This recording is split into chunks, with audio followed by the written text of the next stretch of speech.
Gracias a los dos, y me quedo con lo que decía Omar respecto de la dignidad del trabajo y del trabajador, y con lo que planteaba Jorge, recordando lo que Francisco dice, ¿no? Que los muros fracasan inevitablemente al año, a los 10 años, a los 100 años, que lo que hay que construir es puentes de diálogo, con lo que vos rescatás del mestizaje, que es una nota profundamente americana, diría yo, ni siquiera latinoamericana. Y bueno, y en base a lo que ustedes han planteado, me parece que hay mucho para dialogar. Así que yo creo que cualquiera que quiera decir, ¿cómo no?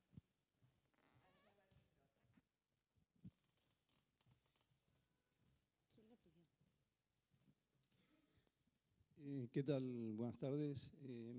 Mi nombre es Sergio.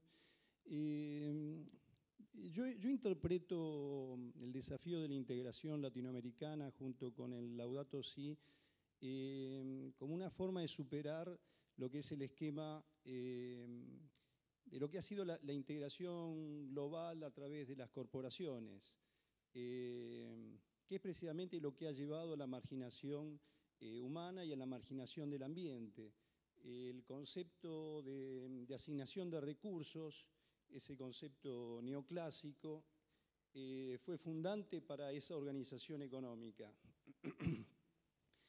El pensamiento sistémico al que tanto hace alusión Francisco tiene que ver con precisamente enfrentar lo que yo llamo la fragmentación cientificista, desde donde se ha apoyado precisamente esta organización corporativa.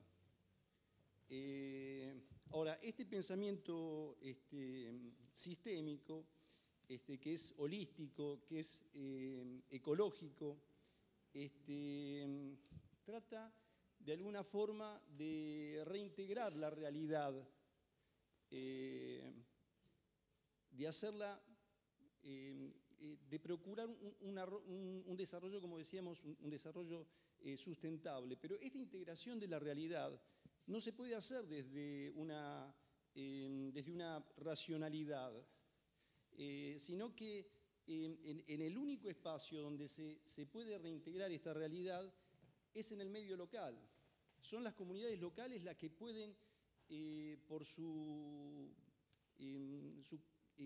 digamos, por la vivencia que tienen las personas que comparten un medio local, son las capaces de integrar las nociones científicas, las nociones técnicas, en ese cuidado del ambiente. Y esto nos lleva a una reorganización de la política de los países y también de lo que sería la integración latinoamericana. Es decir, yo digamos que pienso que hay que trabajar bastante en esta línea, ¿no es cierto?, de buscar que el epicentro político, llevar el epicentro político del desarrollo a lo que son las comunidades locales, a lo que son las jurisdicciones de base de lo que es la organización del Estado. Porque es precisamente ahí donde entonces la persona consigue precisamente dar cuenta efectiva de su realidad. En fin, ese es un poco el planteo que sigo, que no es digamos, esto no lo planteo desde una hermenéutica como aquí anteriormente se dijo, sino que del propio conocimiento que hoy tenemos sobre cómo las conciencias de las personas se desarrollan. En fin, era un poco eso.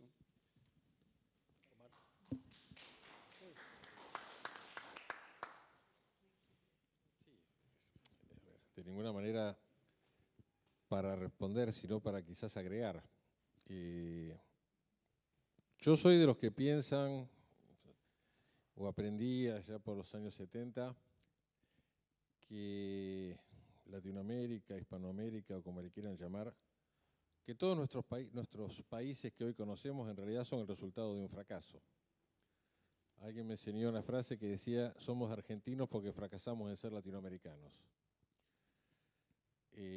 Todo lo que conocemos hoy como división territorial ha sido el resultado de la influencia de las oligarquías locales y los intereses internacionales, etc. Por lo tanto, creo que hay que arrancar, sí, es cierto, desde nuestras propias raíces. Ahí vamos a encontrar gran parte del conocimiento.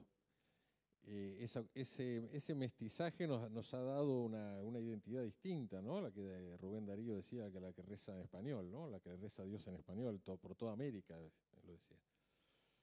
Y hay que encontrar, sí, en los elementos locales, pero también en los elementos locales compartidos. Porque cuando uno recorre esta América, descubre cuántos elementos en común que tenemos respecto de relación con la tierra, relación con el hábitat, con la forma de encontrarnos, con la forma de organizarnos. Cuántas cosas que uno creía que solamente ocurrían en el pequeño mundo que uno vive, en realidad son parte de una construcción que se fue haciendo quizás en forma callada, quizás en forma que no se conocía o que no estaba instalada, pero que existen a lo largo y a lo ancho de América. A mí una vez me pasó una cosa muy particular. Estaba en Guatemala. Yo tenía, en ese momento mis hijas eran muy chicas, nos habíamos acercado a una casita donde una señora hacía helados y con unos pequeños palitos, ¿no? Hacía como helado de palito y se acercaba. En ese momento venía una procesión, había una niña muy chiquitita con su traje típico, se acerca a mi hija y le dice, ¿tú de dónde eres? Entonces mi hija le dice, yo soy argentina. Y esta niña le dice, eres una hermana latinoamericana. ¿Qué más? Yo creo que esa es la expresión en un lugar determinado, en un punto determinado y en una frase muy pequeña de una cultura de siglos que está en nosotros, que es parte de nosotros y que tenemos que recuperar. Ahí están los saberes, ahí están las respuestas, ahí están los conocimientos. Tenemos que tener el coraje de ir a ellos, ¿no? Como decía Kush, del saber situado, ¿no? Recuperar esos conceptos. Creo que ahí está un poco la forma de construirlo, un poco, por eso digo, agregando lo que decías.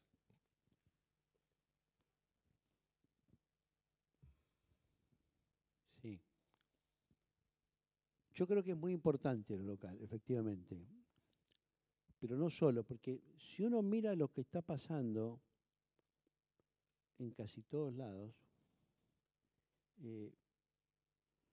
sí hay un cierto proceso de globalización. No es el primero, es una nueva oleada de globalización, ¿no? Casi tan fuerte, no puede decir, como el de la última parte del siglo XIX, o como el del siglo XVI, que fue un avance. Pero ese proceso existe. Y ese proceso es como que modifica las relaciones y los puntos donde se acumula el poder. Por eso es importante lo que él hablaba y también decía del Estado. Es decir, cuando uno mira lo que pasa en las estructuras estatales, lo que ve es que el Estado nacional tiende a ceder poder hacia arriba, a cierta forma de supranacionalidad o de coordinación interestatal, de acuerdo al modelo. Pero eso pasa, ese desprendimiento de competencias hacia arriba. Pero también pasa hacia abajo, ¿no? O sea, los estados también ceden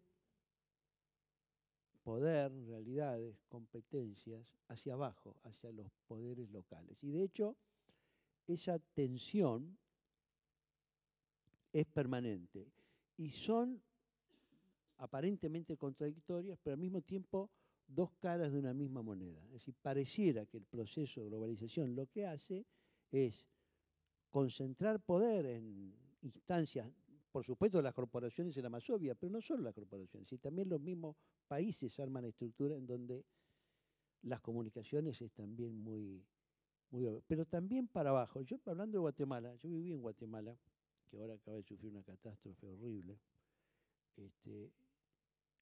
y yo me acuerdo que una vez fui a un pueblito, ahí cerca, casi entrando en el Quiché, camino a Quetzaltenango, que se llama Totonicapán.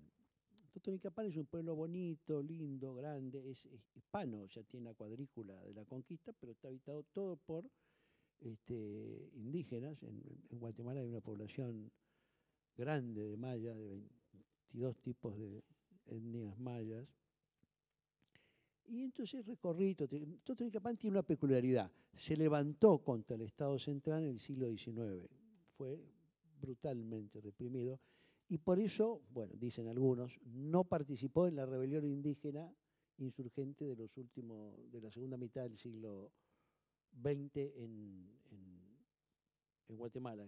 Fue mucho más arriba, fue más el Quiché, la Sonishil o el Ixcal, pero no ahí. Entonces recorría Totonicapán y por supuesto una de las grandes características de Guatemala, además de su naturaleza, es los tejidos. Tiene una enorme riqueza de tejidos. Entonces me pongo a hablar con un señor que estaba en un puestito ahí de 2x3, que tiene una serie de tejidos, y me pongo a conversar con él. Sí, me hablaba él, porque hablaba español, pero apenas.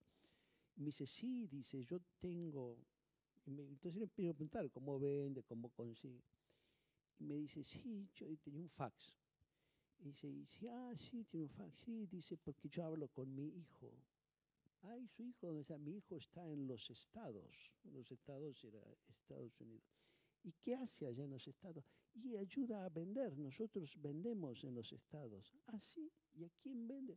A una casa que se llama Sears.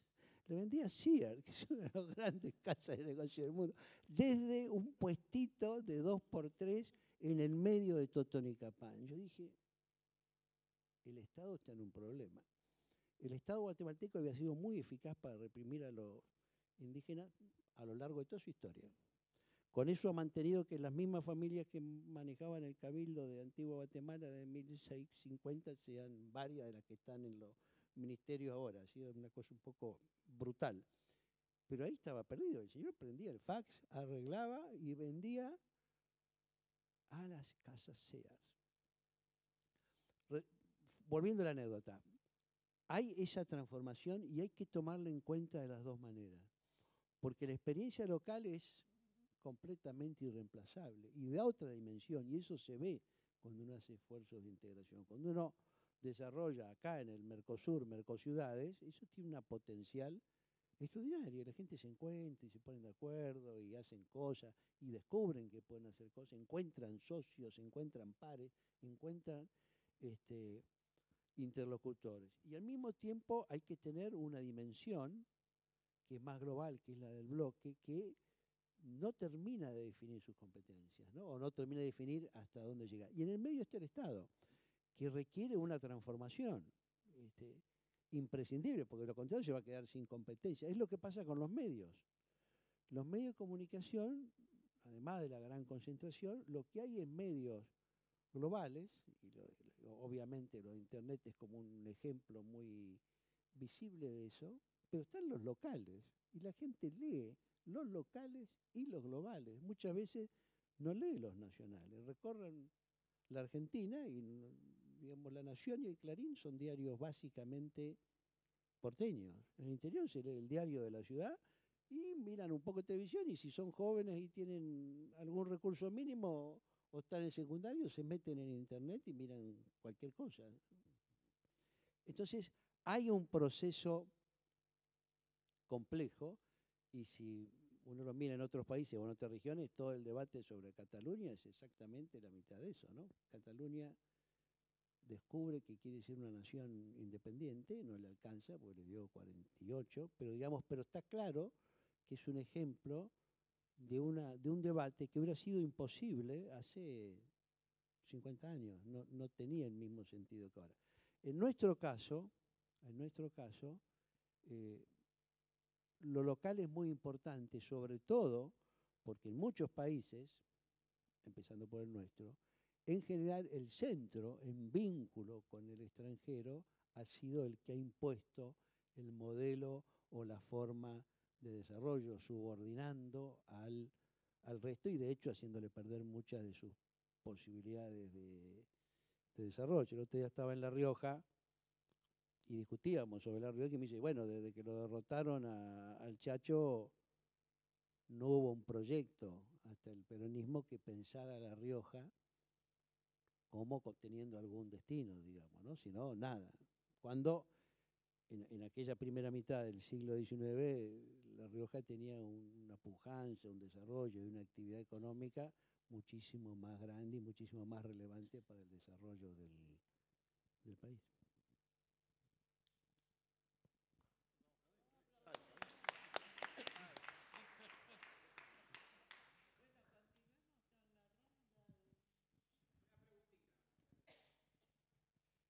Con nombre, por favor. Sí, para el doctor Tayana. Sí, buenas tardes, Orlando Huarte, de UPCN. A partir de, digamos, volviendo a la Argentina, ¿usted no cree que hay, como, no solamente en el plano económico, sino en todo sentido, como varias Argentinas justapuestas? Yo, por ejemplo, a veces que hago el camino, digamos, hasta la frontera, hasta Paraguay, y veo como uno va andando en la ruta, ¿no es cierto? Primero pasa de una autopista de 4 manos a un camino, después a un caminito roto, después al fondo cruzan las vacas. Una vez me cruzaron 500 vacas adelante, suerte que frené, si no estaría acá. Y eso le va, uno se va dando esa idea como que hay como una juxtaposición de argentinos. Somos todos ciudadanos, somos todos argentinos, ya lo dice la Constitución. Pero aún así hay, además del plano económico, o sea, la posibilidad material, algo más, algo cultural. No quisiera decir cultural, porque suena muy estereotipado, pero algo más de eso. ¿Cómo lo ven? Gracias.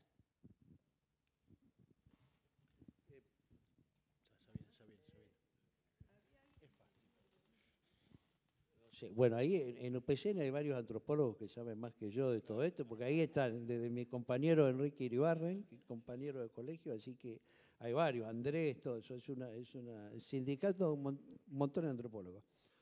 Pero sí, la Argentina es un país con desarrollos y con tradiciones muy, por un lado desiguales y por otro lado muy, muy diversas, ¿no? Y eso me parece que es parte de la realidad. Por eso es también importante destacar que por alguna razón somos un país federal, ¿no es cierto? Y eso, hablando de la integración, paso a la propaganda, la elección de los parlamentarios al Parlasur, que tiene que ver con la integración, reconoce estas dos grandes o tres hechos de la Argentina, ¿no? Elige 24, uno por cada distrito. O sea que es una forma de reconocer el carácter federal, que cada provincia y la ciudad autónoma tengan al menos uno al que poder decirle, bueno, vení o andá. Eso, y por otro lado, una lista nacional, lo que refleja que hay un interés nacional que es que no surge simplemente de juntar las partes, sino que tiene una visión de conjunto o una estrategia de conjunto, pero al mismo tiempo el listado nacional es un listado proporcional, porque la Argentina también es una sociedad pluralista y tiene distintas visiones, ¿no? O sea, lo que quiero señalar es cómo la elección que tuvo el Congreso al votar la ley refleja parte de tratar de responder a esto, ¿no? Tratar de responder a la expectativa federal, como es el sistema de dos cámaras, que es un poco el Senado, y también una representación más directa y proporcional. Por otra parte, somos obviamente muy, muy, muy ricos y tenemos muchas cosas, ¿no? ¿Cuánto fue? Hace menos de un mes se cumplieron los 150 años de la llegada de los galeses a Madrid. Llegan a Madrid y se instalan en Gaiman. Yo viví con los galeses un tiempo en Rawson. Yo estaba dentro de la cárcel, pero de todas maneras el territorio era el mismo, así que participábamos de las fiestas, conozco bien el clima, digamos, no conozco los alrededores, pero puedo hablar del clima. Pero, por ejemplo, esa es una experiencia maravillosa, porque además es una experiencia de desarrollo, de convivencia con las comunidades tehuelches, que eran las que estaban en la zona. Es una experiencia fantástica. Y de hecho, durante muchos años venían los estudiosos del galés, del gaélico, a estudiar con las personas mayores, porque los que hablan galés todavía en Gales tienen una enorme influencia del inglés, de Inglaterra. O sea, de influencia, en vez de acá tenía muchísima menos influencia del inglés. O sea, mantenían una serie de cosas, tanto en el valle del río como adentro, en Dolabo, en Trevelin, por aquellas partes. Trevelin. ¿Qué más era? ¿Nada más? Ahí está. Es muy interesante la pregunta porque es una pregunta por el mestizaje y por el reconocimiento del mestizaje, ¿no? Que es una situación de tensión fundante. Yo también diría que si uno agarra Rivadavia derecho y cruza la autopista va a encontrar dos ciudades distintas. Y en realidad tiene que ver con aprender, con comprender esto que Kusch decía de si somos una comunidad o somos un yo y la gente. Y esto cambia nuestra posición. Esto es la ventaja de haber leído a Kusch entre unos cuantos que están acá. Pero como UPC de tanto antropólogo podemos ir aprendiendo. Pero me parecería interesante sumar en la mirada continental la experiencia que Omar Autón tiene como presidente regional del ESP. Me ha tocado compartir con Omar un foro internacional en la Ciudad de México y admirar sobre todo la capacidad de escucha ante voces que expresan experiencias muy diferentes en cuanto a lo que es la representación del sindicalismo, el lugar de los trabajadores, la relación que este sindicalismo tiene con los estados a los cuales pertenecen y que en todo caso nosotros a veces naturalizamos la práctica sindical actual como una práctica plural y abierta y obviamente no sujeta a condicionantes donde el condicionante extremo es la vida del sindicalista en este caso. Y sería interesante, dado que Jorge también venía planteando la cuestión de la integración política, cómo es esta mirada desde el lugar de los trabajadores en la construcción de una identidad continental en la protección de los derechos de los trabajadores. Toda una pregunta. Es fácil para contestar. Sí, es cierto. No, nada es casual. Digamos, se ha disparado dentro del sindicalismo en América Latina una fuerte inclinación a estos procesos de unificación en los últimos 8 o 10 años, acompañando los procesos políticos que se han dado en América Latina en su conjunto. Esto no lo podemos negar. El sindicalismo de América Latina, como diría la CEPAL, presenta un desarrollo desigual y combinado, ¿no?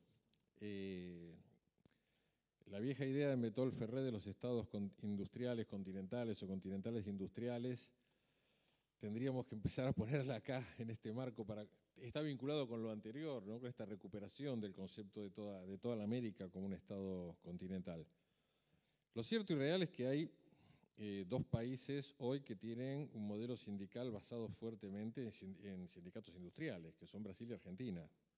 En general, el resto de los países de América, su clase trabajadora son empleados públicos o de servicios públicos. Cuando a veces uno se pregunta por qué Brasil y Argentina son los dos países que más se oponen por ejemplo, el TISA, a los tratados internacionales de libre comercio, es por esto. Que si uno toma Chile, los 4 principales rubros de sus ingresos por exportaciones son el cobre, la madera, la pesca y así sucesivamente. Correa decía hace poco, cuando estaba negociando un acuerdo con Europa, a alguien le tengo que vender el petróleo y los langostinos, que es la producción que tiene Ecuador, y las bananas. Esto no lo digo en términos peyorativos, son realidades que uno tiene que entender, tiene que comprender y a partir de esa realidad empezar todo lo demás, si no, ¿cómo es? La realidad es superior a la idea. Es así tal cual. Y los procesos, ¿cómo se fueron dando? Básicamente a partir de la afinidad de actividades. Por lo general, cuando se hacían reuniones, reuníamos, al menos en el sindicalismo del sector público, a todo el mundo. Entonces teníamos representantes sindicales que venían de los municipios, otros que venían de los servicios de agua y distribución, otros que venían de los servicios de distribución de energía eléctrica, otros de la parte de administración central, que se llama, los de salud, los de educación, y pretendíamos en una reunión abarcar todas estas temáticas y discutirlas, con lo cual todo el mundo se volvía a su país con una sensación absoluta de frustración y que no había podido expresarse como lo hubiese querido. Se nos fue ocurriendo decir, bueno, ¿y por qué no empezamos a reunirlos por estas afinidades que tienen? Y así fueron surgiendo. En 5 o 6 años a la fecha ya existe una confederación de trabajadores municipales de toda América, desde Canadá hasta Tierra del Fuego. Existe la Confederación de Trabajadores del Agua y de Distribución, ya están los compañeros. existe una confederación de trabajadores de aduana, otro de organismo de control, se está conformando lo de trabajadores legislativos, y se reúnen, y lo interesante de esto es, aunque ustedes no lo crean, la mayor parte de los congresos donde se conformaron no hubo conflictos por el poder, no hubo conflictos de hacer que quién iba a ser el secretario general o quién no. En general lo que se discutía es, bueno, a ver, ¿quién tiene más posibilidades de trasladar esta idea a aquellos países donde todavía no pudimos hacer pie? Bueno, que sean esos los que la presiden y vayan, poniendo la necesidad de construir estos espacios por sobre la discusión de los pequeños espacios de poder. Y surge naturalmente, creo, es un desarrollo muy interesante. Hay cerca de 10 o 11 grandes líneas que se está trabajando en el sindicalismo del sector público, que incorporan conceptos como el derecho al agua como un derecho humano. No es simplemente el planteo del trabajador en términos de, bueno, si va a ser estatal, que por supuesto es una discusión, o va a estar en manos de una empresa privada. La línea divisoria es del concepto de derecho humano. Lo que revela la realidad es que si el servicio ese está en manos de una empresa privada, no se va a acceder al agua, porque donde no es rentable no va a haberla. Lo mismo va a pasar con la salud, con la educación o con cualquier otra cuestión. O sea, no hace falta grandes discusiones teóricas. La propia realidad va marcando su sendero y va delimitando este tipo de cuestiones. Falta muchísimo por hacer. Y acá voy a hacer también nuestra propia autocrítica. Todavía seguimos afrontando en América una terrible atomización sindical.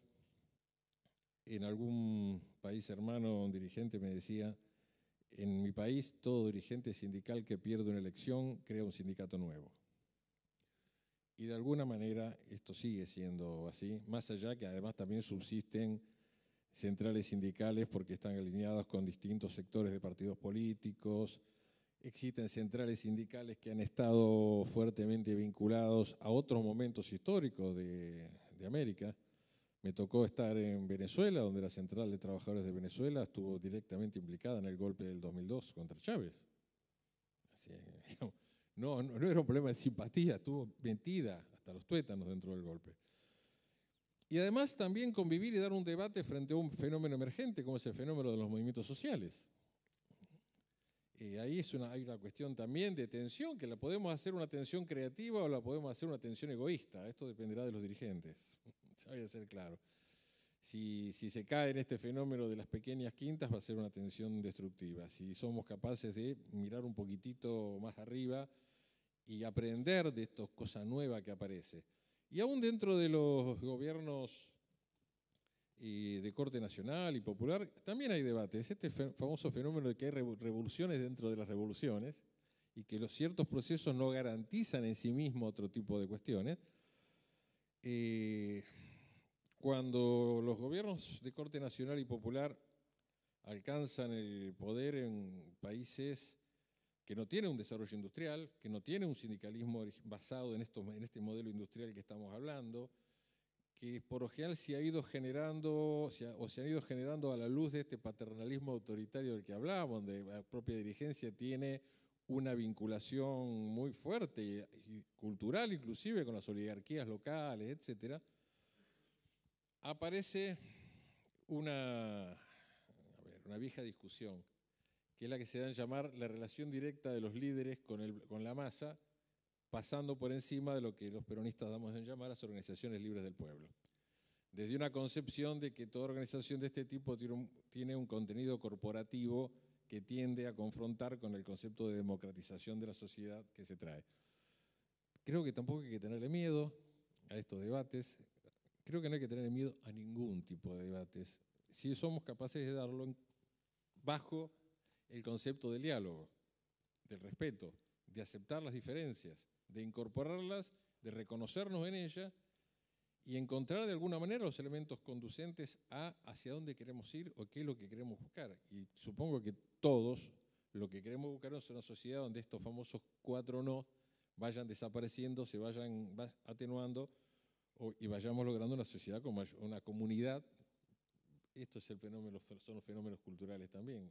Detesto la palabra esto de hablar de la sociedad, me gusta más hablar de comunidad y sin embargo uno lo lee y lo escucha tanto que después termina repitiendo, ¿no? La batalla por el lenguaje es otra de las batallas que tenemos pendientes. bueno, decía, construir una comunidad donde estos no se vayan eliminando, donde vayamos partiendo que mi identidad no implica, no se construye sobre la eliminación de la identidad del otro, sino sobre la incorporación y el compartir las identidades comunes. Y vamos a ir encontrando una salida, vamos a ir encontrando un destino, una realidad. Jorge, vos hablabas de lo que pasa en Europa. Yo también tuve la oportunidad de ir a Europa, y en una reunión de los sindicatos de empleado público, casi de todo el mundo, escuché una frase que la digo porque la comento porque creo que no sirve más allá de la posición política que tenga cada uno. A veces cuando uno sale del país y va a un evento internacional y escucha determinado tipo de cosas, es importante porque uno, ¿no?, es como un sacudón. Cuando empezó la crisis, o ya por allá por el 2010, la secretaria general del sindicato más grande de empleados públicos de Alemania, exponiendo, dice: Europa va a tardar muchos años en salir de la crisis porque no hizo lo que debería haber hecho, y lo que debería haber hecho es lo que hizo y lo que hicieron los argentinos y los brasileños. Yo cuando escuché eso, giré mi cabeza, miré, ¿qué será? Y dijo: ellos le dieron la plata a la gente y en consecuencias, con eso, en cuanto la cosa se estabilice, la actividad económica se va a poner en marcha de nuevo porque la gente va a tener dinero y va a consumir. Nosotros le dimos la plata a los bancos y los bancos no se la van a dar a nadie, por lo tanto no vamos a poder salir de la crisis porque nadie va a poder consumir nada de lo que se produzca. Yo respiré hondo y dije, bueno, vine acá y lo comenté con muchos, que todavía seguimos en la discusión de muchas cosas, teorizando y todo este tipo de cuestiones. Y Europa lo que le está pasando, y esto es terrible, porque tiene que ver con la cultura del descarte. A veces uno se pregunta por qué entró en crisis el estado de bienestar en Europa. Y entró en crisis por varias cuestiones. Empezó después del 89, con la caída del muro, cuando algunas empresas europeas descubrieron que trasladando sus plantas a la vieja Europa oriental, iban a encontrar una clase trabajadora disciplinada, formada, capacitada, y que aunque le dieran el doble de salario, ganaba la mitad de lo que ganaba en Europa occidental. Y muy barata, claro, baratísima, claro, porque aunque le aumentaran los salarios, sigue siendo barata en comparación. Ahí ya empezó un problema. Pero el problema después se agudizó cuando aparecieron otro tema, que si vamos a hablar de corrupción, por lo general de corrupción hablamos de los funcionarios políticos o de los estados. Lo que yo considero que es la expresión máxima de la corrupción, que es el fenómeno de los paraísos fiscales. ¿Por qué? Porque las sedes locales de las empresas que habían trasladado sus plantas a Europa Oriental trasladaban sus sedes a Luxemburgo, a las famosas 3 islas británicas, ¿no? La isla que son paraísos fiscales porque las 3 islas, la isla de Man, la isla de Jersey y Guernsey, ninguna de las 3 son de Inglaterra. Pertenecen a la corona británica, por lo tanto no se les aplica la legislación. Y de paso les voy a contar una anécdota. ¿Ustedes saben cuál fue la primera empresa que se radicó en el paraíso fiscal de la isla de Man?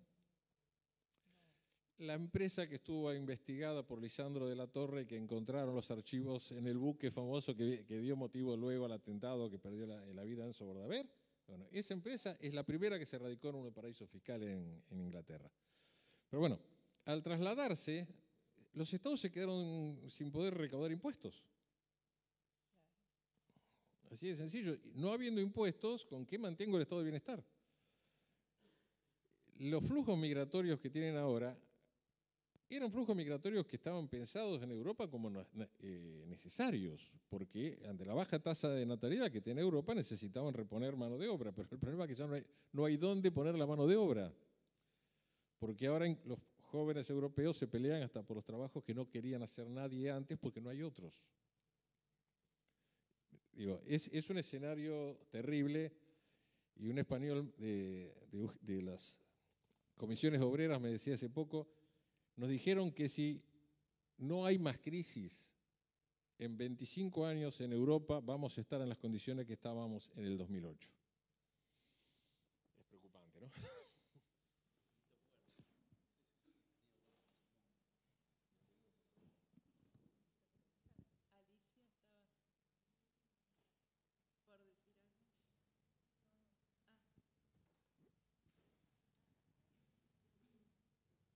Por las dudas les aclaramos que la cátedra no es una cátedra religiosa, entonces por lo tanto no piensen que tengan que, es por otro lado la cosa. Es una cátedra que incluye el diálogo interreligioso, pero como espacio de reunión, en todo caso, agrupa todas las voces. Sí. Una simple referencia. Soy Silvia Gallego y quería hacer una simple referencia a nuestra propia historia, para no hablar solamente del escenario internacional. Y para eso, y discúlpenme que sea autorreferencial, digo que bien nos hubiera venido las palabras del Papa Francisco en Argentina, cuando en el 55 se corta el diálogo en la Argentina.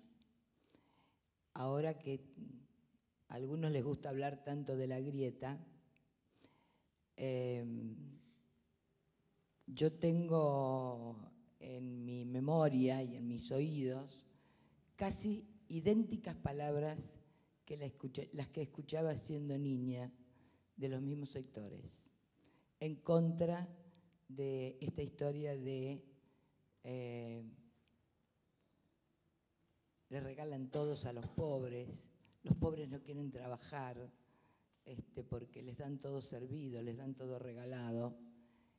Y qué bien que nos hubiera venido que pudiéramos escuchar estas palabras de la solidaridad, del diálogo, del trabajar por los más vulnerables, a partir de ese momento histórico que creo que es una gran bisagra en la historia de la Argentina, porque son el discurso que hemos escuchado durante más de 50 años, ¿no? Creo que nos hubiéramos evitado mucha sangre, muchas vidas, y que el estado de bienestar hubiera sido no reconquistar el estado de bienestar, sino acentuarlo. Esa era la reflexión que me llamaba esta. Gracias. Sí, Marinés.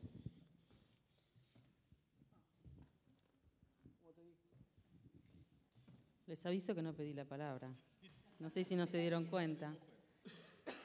Pero estaba justo pensando en que hemos sido criados, yo tengo 40 y pico, mirando para Europa. Por lo menos mi generación ha sido formada mirando para Europa. Yo estudié profesorado de letras y tuve 3 años de literatura española y un solo año de literatura hispanoamericana. Estoy orgullosa igual de mi profesorado, pero creo que eso marcaba una tendencia de formación y que ahora estamos invitados a mirar más a Latinoamérica. Por otro lado, nos sentimos diferentes de Latinoamérica, que es lo que decían nuestros compañeros. Y acá el tema del poliedro viene muy bien porque cuando Francisco habla de que el todo es superior a las partes y sentirnos diferentes no nos debería separar, creo que es un gran desafío. Y creo que a los cancilleres, a los políticos, también es un gran desafío poder dialogar con otros países que también se sienten diferentes, pero que forman un todo. Y el gran problema es el fundamentalismo, ¿no? Que a veces Francisco lo marcó en su visita a Paraguay y a Bolivia, el tema de que cuando las ideologías se exacerban, el fundamentalismo hace que no nos podamos encontrar. Entonces, buscar el equilibrio entre la atención de la parte y la globalización es un camino que tenemos que recorrer mirando el proceso. Nada, una humilde opinión y reflexión acerca de lo que Luis me pidió que hiciera, que no tenía ninguna pregunta más que esto. Me diste el pie porque estaba sintiendo algo. Justamente durante la gestión de Jorge, nosotros tuvimos una experiencia que se llamó el Foro Latinoamericano por la Identidad y la Integración, y que lo que pretendía era el conocernos, el poder dialogar desde el conocimiento, pero no con las altas cumbres, sino con el pueblo. Y los embajadores se encargaban de traer un intelectual que hablaba de la cultura profunda del pueblo, pero además alguna muestra de arte, pero de verdad, de la cultura popular, que nos permitiera al resto de los asistentes conocer ese pueblo. Y lo tuvimos a Haití, y lo tuvimos a Bolivia, y tuvimos a casi toda Latinoamérica en 2 años, ¿cierto?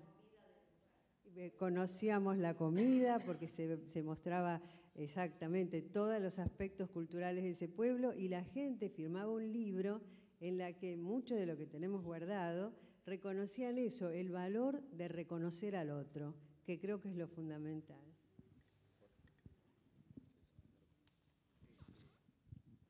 Sí, la verdad que hicimos un esfuerzo en esa dirección, ¿no?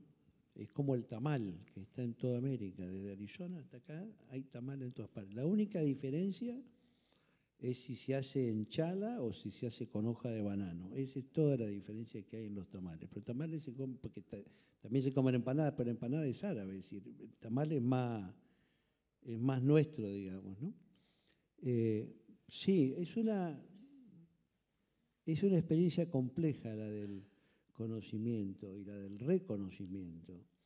Y nos cuesta mucho. Yo estaba reflexionando cuando Omar hablaba, sobre quienes participan más fácilmente en los procesos de integración. Y obviamente los que participan con más facilidad son las grandes corporaciones, y ya lo han hecho.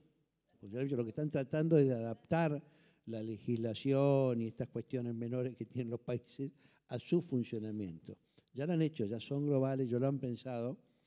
Y en vez, casi naturalmente a los sectores populares les cuesta mucho más. Les cuesta mucho más porque es difícil la integración, y porque en la integración uno tiene que conocer al otro, y en el conocer al otro arriesga presuntamente parte de la propia identidad, digamos, ¿no? Yo creo que no, yo creo que la enriquece, pero ese enriquecimiento puede ser percibido como un riesgo, ¿no? Y cuando él reflexionaba críticamente sobre la historia del movimiento sindical, es cierto. Muchos desarrollos han tenido que ver con internacionales, ¿no? Con Lorite, con la CIOLS, y ahora que hay una realidad distinta, cuesta más ponerla en marcha. Pero quisiera volver sobre un concepto que tiene que ver con Durante mucho tiempo, la idea de soberanía y de autonomía era un concepto opuesto al de integración. O sea, integrarse era, por definición, perder identidad, perder autonomía y perder soberanía. Entonces, estábamos en contra. Y ahora me parece que justamente la dialéctica que suele existir hace que sea distinto, que en realidad probablemente la única forma de mantener importantes grados de autonomía en la decisión y de soberanía efectiva, es decir, de poder defender los intereses, sea efectivamente integrándonos. Por eso, mencionaban lo del ACA, por eso la integración entre iguales y no la integración subordinada de una gran potencia. No es un problema de comodidad, es un problema de posibilidad de desarrollo de la propia identidad. Y eso me parece que es muy, muy, muy importante de tener presente. En estos tiempos, la posibilidad de defender la autonomía en las decisiones, el interés nacional y la soberanía están estrechísimamente vinculadas al fenómeno de la integración.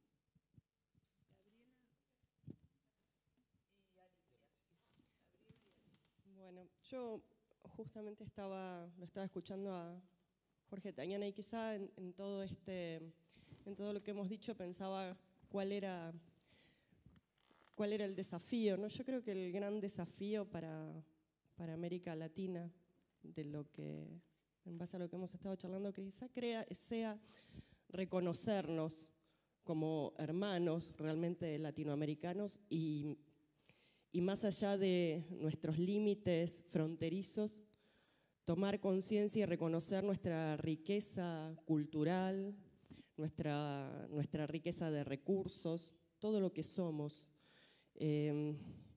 esta heterogeneidad que nos hace ricos a la vez. Y quizás sea ese uno de los mayores desafíos, reconocernos todos como hermanos y comprender esta importancia de integrarnos dentro de América Latina. Hace ya alrededor de 10 días, o un poquito más, uno a veces pierde la noción del tiempo, lo invitamos al cardenal Lumes a venir aquí a Argentina. La verdad que nos sentimos agradecidos y bendecidos por la posibilidad de traerlo y que encontrara un espacio en su agenda. Y en algunas de las conversaciones que tuvimos con él, por ejemplo, comentaba, él es un hombre que trabaja mucho en la problemática de la Amazonia, obviamente muy comprometido además con la problemática de Brasil, ¿no? Pero él comentaba que en un relevamiento que se había hecho en la zona de la Amazonia, solamente el 5% de los habitantes sabían o reconocían la importancia de defender la Amazonia. El resto pensaba que era mejor quizá talar los bosques y, por ejemplo, sembrar soja o buscar una manera de hacer esa zona productiva. Y la verdad que uno ante eso, cuando el resto del mundo está mirando a las posibilidades de la Amazonia como el pulmón del mundo, no hace menos que sorprenderse de que justamente quienes viven ahí sean quienes menos pueden ver quizá la importancia de ese recurso. Y quizá esto también refleje esta tradición de América Latina de estar mirando siempre lo que han hecho las potencias del mundo, ¿no? Y querer ir hacia ese lugar. ¿Cuántas veces uno ha escuchado, bueno, ¿por qué no mudarme? Qué bueno sería poder vivir en Europa o en Estados Unidos, más allá de pensar, bueno, qué bueno poder quedarme acá y trabajar por la integración, por ser latinoamericanos, por defender lo que nos une, lo que somos, nuestra historia, nuestros recursos. Me parece que ese es un desafío a trabajar desde las políticas públicas, desde quienes trabajamos en temas de educación. Y bueno, eso me parece que es algo que también cada uno puede llevarse, ¿no? Más allá de los modelos teóricos, decir, bueno, cada uno de su lugar, como también comentaba Omar ahora y en una conversación previa, bueno, el compromiso que cada uno tiene con su rol social y con el papel que juega en la sociedad.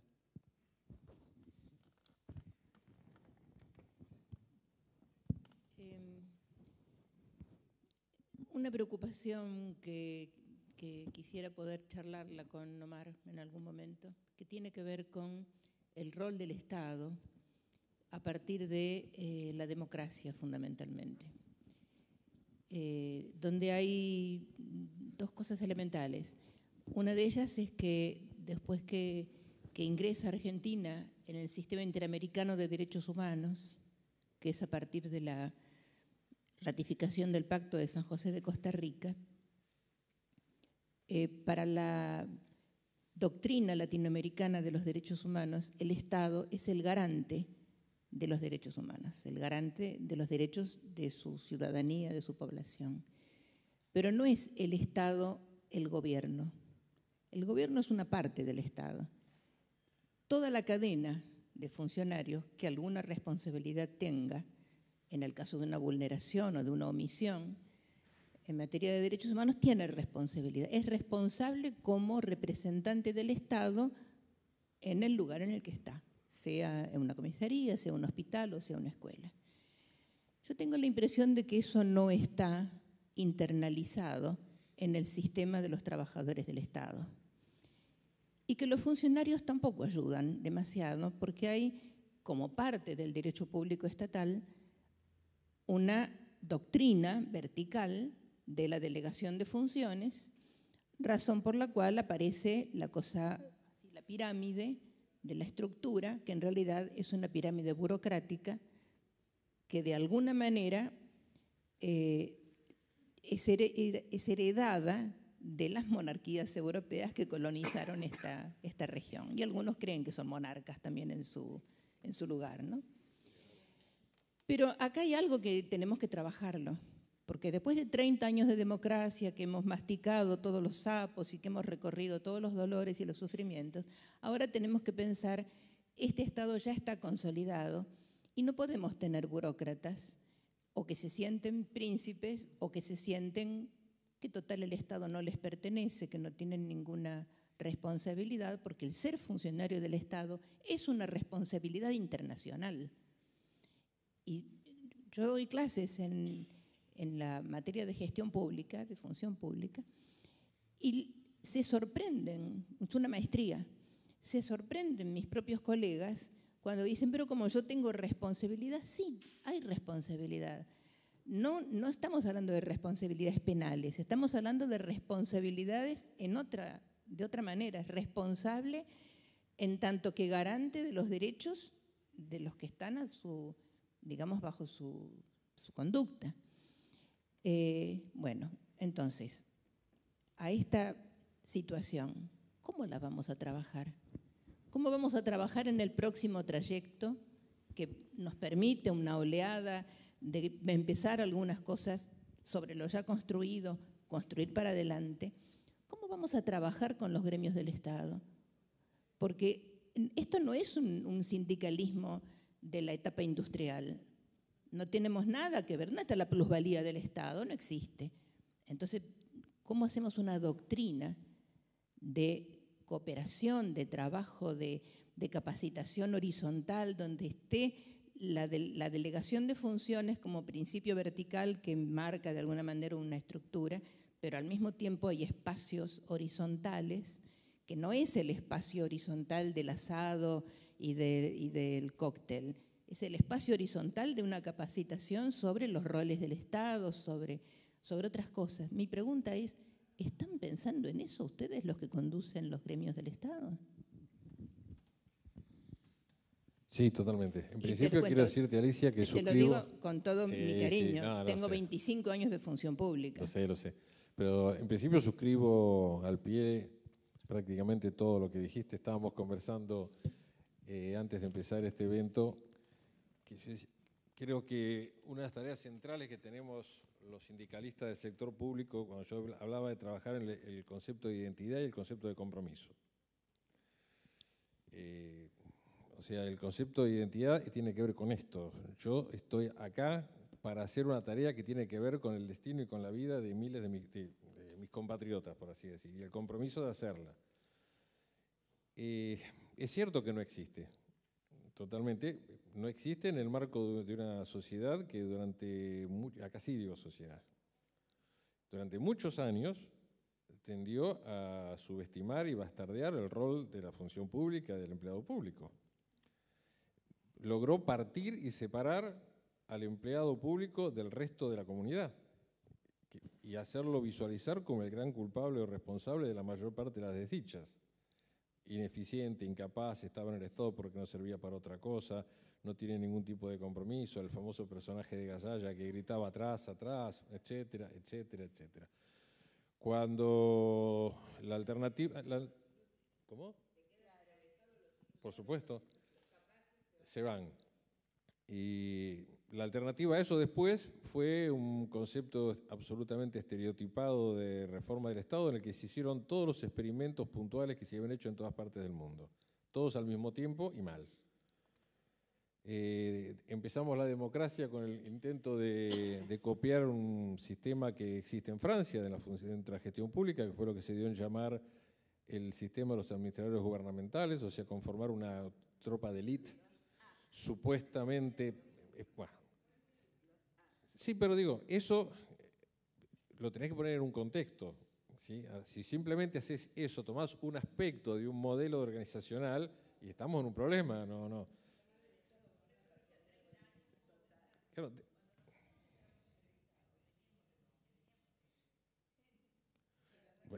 Sí, Bueno. yo también. Sí, pero ahí no es menor. Para eso... A ver, yo no cuestiono el sistema de los administradores. Lo que estoy diciendo es que si yo tomo los administradores gubernamentales del modelo francés, el sistema de agencia del modelo inglés, el concepto no sirve para nada. Estoy haciendo un collage que no responde a nada. De paso, vaya, el modelo de administración pública que tanto hablamos de Inglaterra nació en las Indias, ¿sabían ustedes? Cuando hubo que administrar la India, Inglaterra generó un modelo de administración que luego, como funcionaba, lo trajeron y lo aplicaron en Inglaterra hasta Thatcher, que fue la que trajo el famoso tema de las agencias, que después nosotros lo compramos como descentralización del Estado con el discurso del Banco Mundial de que había que poner la gestión de lo público cercana a la población para que tuviera un control, por supuesto, sin la transferencia, etc.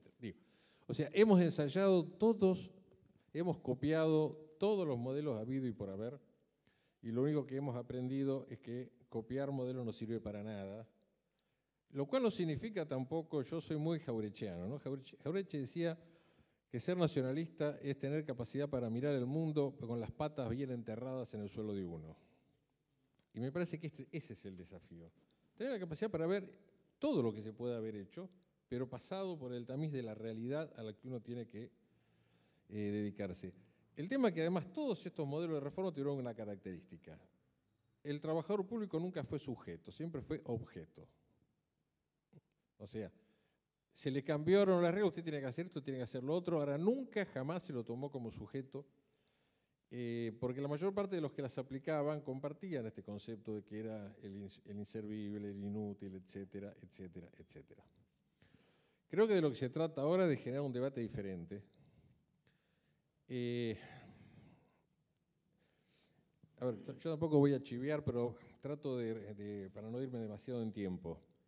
Hace casi 10, 11 años, con un grupo de compañeros que estaban en la Secretaría, algunos cuales están por ahí, los vi, creamos una revista que la dimos en llamar Escenario para un nuevo contrato social. Lo único que estábamos de acuerdo nosotros ahí dijimos, no queremos que sea una de las típicas revistas sindicales que, por ejemplo, ponen siempre en la tapa una foto de Perón, una foto de Evita y una foto del secretario general del gremio, por lo general 20 años más joven. Entonces después cuando uno lo ve, no lo reconoce porque no es el que está en la foto. Claro.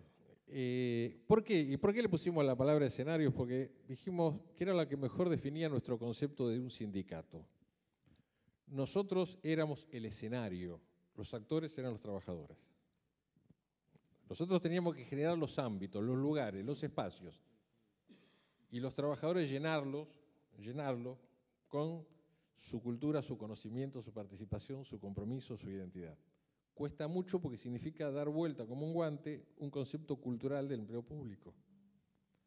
Por eso yo también mencionaba el cambio cultural que implicaba en el sector público la negociación colectiva. Yo pregunto, ¿creemos que ha sido casual que los trabajadores privados en la República Argentina tuvieran la negociación colectiva en 1952 y los trabajadores públicos 40 años después? Los gobiernos más nacionales y más populares, más preocupados por los trabajadores, que más hicieron crecer el estado de bienestar en la Argentina, no abrieron la participación de los trabajadores en el sector que más les preocupaba, que era el manejo de lo público, la gestión de la propia actividad estatal. No es casual, eso tiene que ver con el paternalismo. Y después todo. La frase que uno primero le enseña al Estado cuando entra es que hay que seguir la vía jerárquica.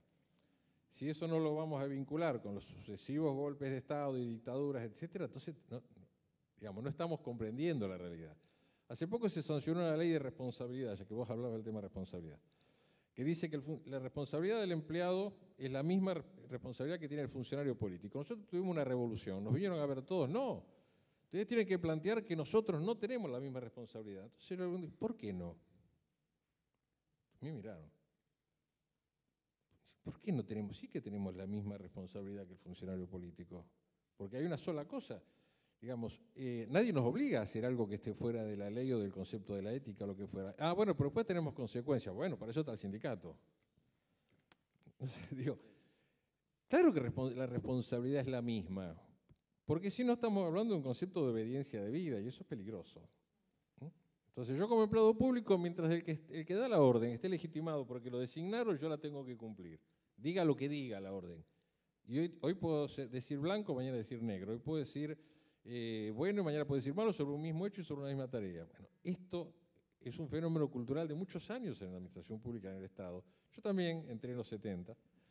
También viví todo eso, y cuando hablé de paternalismo éramos un grupo de trabajadores que entrábamos a trabajar y el empleador nos decía, bueno, usted va a trabajar a este horario, las vacaciones se las va a tomar en tal periodo, se las puedo dividir de tal manera, y las promociones, bueno, cuando llegue alguna va a ser usted sí, usted no, usted sí, usted no, o no era así. Imaginar que este modelo de organización de cualquier sector de la comunidad no va a generar una cultura de tipo autoritaria, de no compromiso, de desinterés, y bueno, me parece que si no, no.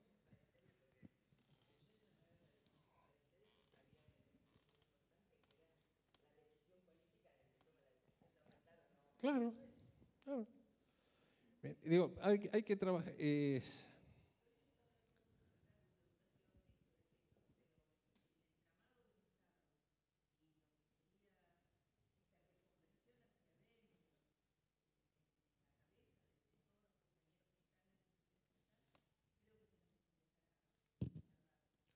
Lo vamos a usar como motivo de nuestra próxima reunión, pero es probable que tengamos presente que a la batalla o a la guerra que llevó a la destitución del Estado le corresponde otra batalla que es la restitución del Estado, que es y restituirnos el Estado como nuestro. Quizás en esta figura del paternalismo poner la necesidad de liderazgo, de amor y de esperanza por el prójimo. Muchísimas gracias, gracias Jorge, gracias Omar. Ha sido un honor contar con ustedes. Gracias, Anita Cafiero.